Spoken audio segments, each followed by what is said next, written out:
நாம் யாருக்கும் போட்டி கிடையாது.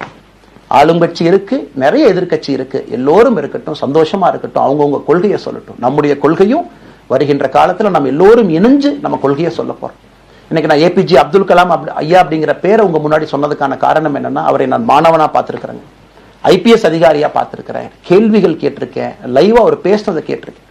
அவர் சொன்ன அத்தனை கான்செப்ட் இன்னைக்கு நமக்கு எப்ப பொருந்தோம், இன்னைக்கு பொருந்தும். எப்பவோ சொன்னார் விஷன் 2020, எப்ப சொன்னாருங்க? 2020. நம்ம 2020 2000 சொன்னார். நாம அந்த கோல் போஸ்ட் அப்படியே மாத்திட்டோம். அது மட்டும் இல்ல, அன்னைக்கு சொன்னாரு கிராமப்புறத்திலிருந்து நகரத்துக்கு யாரும் போகக்கூடாதுன்னா புறா providing urban amenities and rural areas, கிராமப்புறத்தில் அவ்வளவு ஃபெசிலிட்டியை கொண்டு வரணும். அது எல்லாம் கூட இன்னைக்கு யாருக்கு பொருந்ததோ இல்லையோ நம்முடைய சமுதாயத்துக்கு பொருந்தும். அவ்வளவு விஷயங்கள் சொல்லியிருக்கக்கூடிய ஏபிஜே அப்துல் கலாம் ஐயா நமக்கு மிக முக்கியமானவர். அவருடைய கருத்தியல் நமக்கு மிக மிக முக்கியமானது. ஒரு தேசிய மனிதராக, பெருமை மிகுந்த தமிழனாக வாழ்ந்து மறைந்திருக்கக்கூடிய ஒரு அற்புதமான மனிதர். நிறைய நம்முடைய தலைவர்கள் இருக்காங்க. அத்தனை கொள்கைகளும் வேண்டும். ஒரு ஐடியாலஜி பார்த்தீங்கன்னா ரைசஸ் அண்ட் ஃபால்ஸ். எந்த ஐடியாலஜியும் பெர்மனன்ட் நான் பிடிச்சிருப்பேன். கம்யூனிசம் 100 ஆண்டுகளுக்கு முன்பு எப்படி இருந்த ideology, for right movements, for left movement, centrist movement, liberal movement, ஒரு அரசியல் சரித்திரத்தை பார்க்கும் பொழுது அந்த ஐடியாலஜி தன்னைத்தானே மாற்றிக்கொள்ளவில்லை என்றால், அடுத்த தலைமுறைக்கு தேவையான வசதியை செய்து கொடுக்கவில்லை என்றால், அது எந்த ஐடியாலஜியாக இருந்தாலும் அது அழியும் என்பதுதான் காலத்தினுடைய கட்டாயம். நம்ம பார்த்துக்கிட்டு இருக்கோம். நாம் அதை தாண்டி நிற்கணும். நம்ம மூமெண்ட் அதையெல்லாம் தாண்டி மக்கள்கிட்ட நிற்கணும். இத்தனை பேர்த்து நம்ம எடுத்துட்டு போகணும். பெரிய ரிஸ்க் தாங்க, சாதாரண வேலை இல்லை. நம்ம எல்லோருமே மிடில் கிளாஸ் தான், காமன் பீப்புள் தான். நமக்கு ஒரு பெடிகிரி கிடையாது, பிஸ்னஸ் நம்ம அதில் பெருசாக அதுலேருந்து வரல, நமக்கு ஒரு ஸ்டார் வேல்யூ கிடையாது, ஒரு பெரிய பாரம்பரியமான அரசியல் கட்சி ஆரம்பிச்சு நம்ம கையில யாரும் தூக்கி கொடுக்கல. நாம எல்லோரும் கஷ்டப்பட்டு ஒரு படியாத்தான் அந்த மூமெண்ட்டை கொண்டு போகணும்.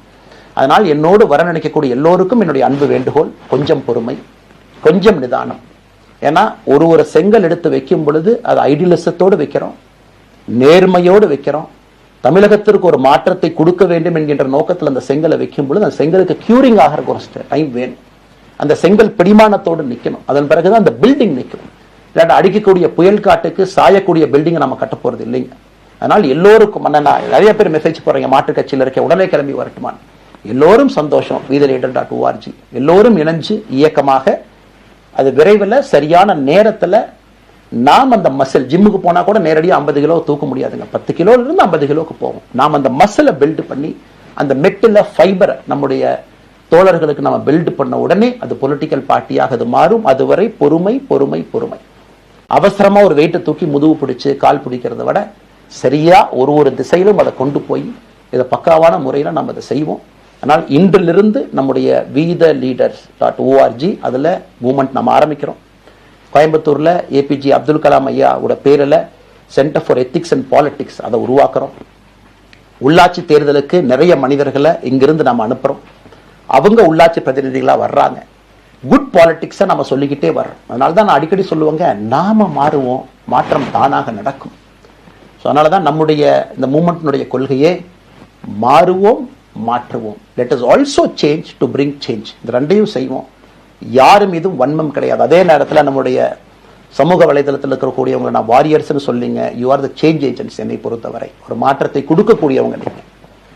சண்டை களத்தில் சண்டை போறது நம்ம வேலை இல்லைங்க, மாற்றத்தை கொடுக்கக்கூடியது நம்முடைய வேலை.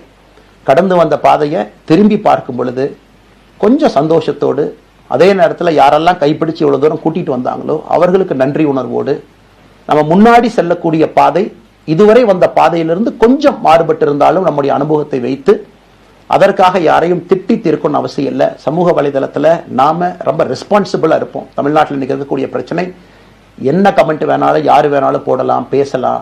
மைக்கே முன்னாடி இருக்கு, நான் பேசிட்டு போயிடுவேன்னு நினைக்கிறீங்க. பாதிக்கப்படுறவங்க பின்னாடி ஒரு குடும்பம் இருக்கு, குட்டி இருக்கு, குழந்தை இருக்கு, அவங்களுக்கும் ஒரு தனி அடையாளம் இருக்கு.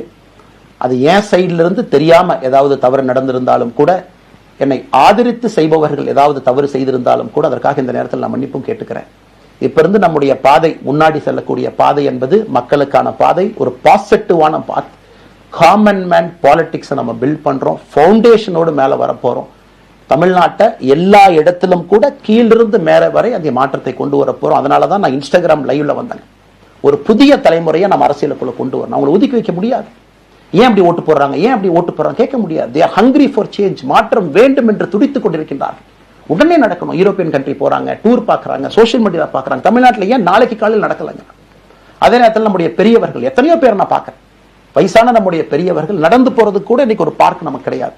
சாயந்தரம் ஆனந்தமா இத்தனை காலமாக உழைத்து விட்டு வீட்டில் இருக்கிறாங்க, ஓய்வெடுக்கக்கூடிய நேரத்தில் கூட ஒரு கிரீன் ஸ்பேஸ் அர்பன் ஏரியால கிடையாது, ரூரல் ஏரியால கிடையாது. இத்தனை 60 ஆண்டு காலம் இந்த நாட்டில் வாழ்ந்தும் கூட கடைசி 20 ஆண்டுகள் நிம்மதியாக இருப்பதற்கான கட்டமைப்பை நாம் உருவாக்கல. சோ எல்லாத்தையும் நாம யோசிக்கணும். ஒரு பக்கம் ஜென்சி, ஜென் ஆல்பா யூத் இருக்காங்க, அந்த வேகத்துக்கு தீனி போகணும்.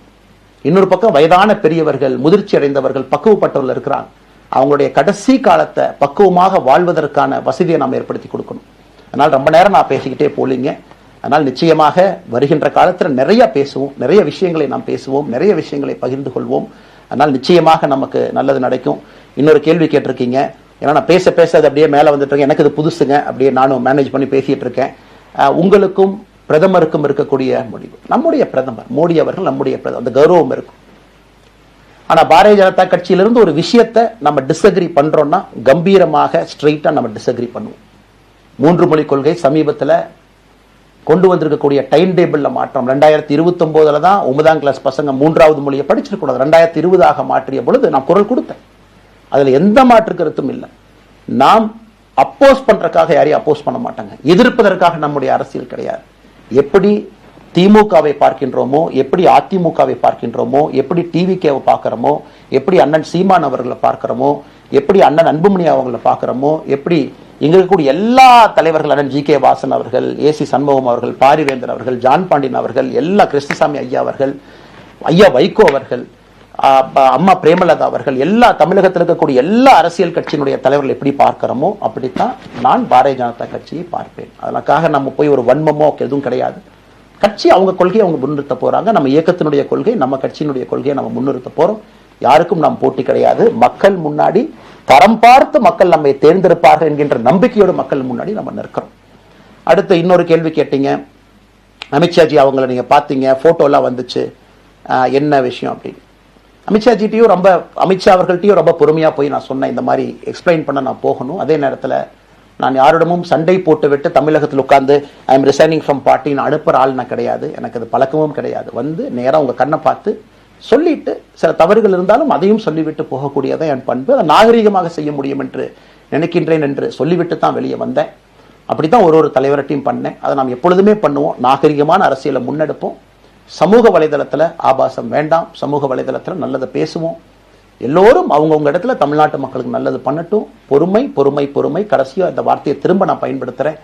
பில்டிங் கட்டுறோம், கீழிருந்து கட்டுறோம், அதை சரியான முறையில் கட்டி எடுத்துட்டு போகணும். நம்புங்க, கூட இருங்க. 42 ஆண்டுகள் வளைவிஞ்சு நெலிஞ்சு சுத்தி இன்னைக்கு இந்த இடத்துல உங்க முன்னாடி வந்து உட்கார்றேன். நிச்சயமாக நம்ம எல்லோரும் சேர்ந்து ஒரு பெரிய புரட்சியை, மாற்றத்தை தமிழகத்திற்காக, ஒரு பாரத நாட்டுக்குள்ள, இந்திய நாட்டுக்குள்ள முதன்மை மாநிலமாக தமிழகத்தை கொண்டு வருவது மட்டும்தான் நம்முடைய குறிக்கோள். வேறு எதுவும் நம்முடைய குறிக்கோள் கிடையாது. அதற்காக நம்முடைய வாழ்வை அர்ப்பணிப்போம். காத்து கொண்டிருக்கக்கூடிய எல்லோருக்கும், கேட்டுக்கொண்டிருக்கக்கூடிய எல்லோருக்கும் உங்களுடைய பொறுமைக்கு நன்றி தெரிவித்து மறுபடியும் சொல்லிக் கொள்கின்றேன். மாறுவோம்,